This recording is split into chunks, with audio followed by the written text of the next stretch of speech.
Well, I hope he speaks to the millions of Americans who are not yet feeling the thrust of this economy. I mean, there's no denying that the stock market is up, unemployment is at near full employment, and the GDP hovers around 3%. But there's so many people that I talk to who I grew up with or who live in my district who couldn't weather a $500 emergency, a car tire going flat, a washing machine going out, a kid going to the emergency room. People are not saving more, they're going deeper and deeper into debt. So how does this tax bill reach them and help lift their hopes and dreams? Do you expect to hear that message? I hope so, yeah. That's who he needs to talk to, because we know who is benefiting from his tax plan, but I think a lot of Americans still want to know, how is this going to help them?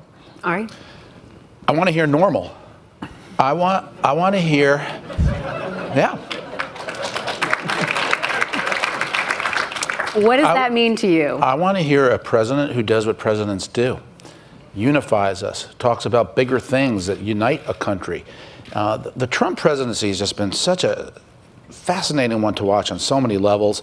He has so many accomplishments and so many good things that he has done, has the potential to do. But it seems like every time he moves the ball down the field, he gets a penalty flag for unnecessary roughness. And it's the spontaneous moments that get him. So at a moment like this, when you're talking to 30, 40, 50 million Americans, unify. And the other reason I say that is I'm convinced now that the American people in electing Donald Trump knew they were electing somebody with warts and all. Mexicans are rapists. It doesn't surprise anybody. There's a settlement with a porn star.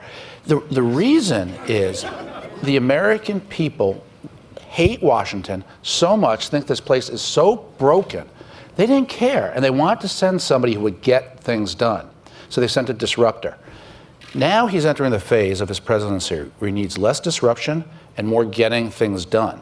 Because they didn't elect disruption for disruption's sake. They elected disruption to get things done's sake. That's what he has to deliver on. Along those same lines, the president promised to come to Washington, D.C., drain the swamps, and to end politics as usual. He has been an unusual president. I totally agree with my colleague here. I think tomorrow night the president gets an opportunity to tell the American people what he's accomplished over the last year. Of course, he's going to tout his tax plan, which is not very, very popular. But I also believe the president is going to try to recast himself as a different reality TV star. Someone who has knowledge about the world. He's going to brag about his trip to Davos. He's going to give us a lot of dazzling numbers to show that he has made a lot of progress in jobs, stock market. He's going to take credit for a lot of things. The question tomorrow night, when he finished his speech and get back to the White House and start tweeting, what is the president? What is the lasting impression we will have of this president? Is he still going to be the divider-in-chief, or will he come across to most Americans as a commander-in-chief? I don't have a lot of expectations for this president, because every time I think the president has hit a new milestone to reset, sort of reset his presidency, he's gone back into form. And the question is, will he return to the Donald Trump, the populist firebrand on the campaign trail in 2016, or the new president that wishes to unite the country? David? So I get the easy part, right? I get to clean up, right, after Ari, Donna, and the congressman. I think you're going to see an aspirational Donald Trump tomorrow. I think it's going to be a shining city on the hill kind of speech. I think the president does very well. As you recall, last year when he came, went up to the Hill and spoke to the Congress, he had that kind of speech. It wasn't a State of the Union.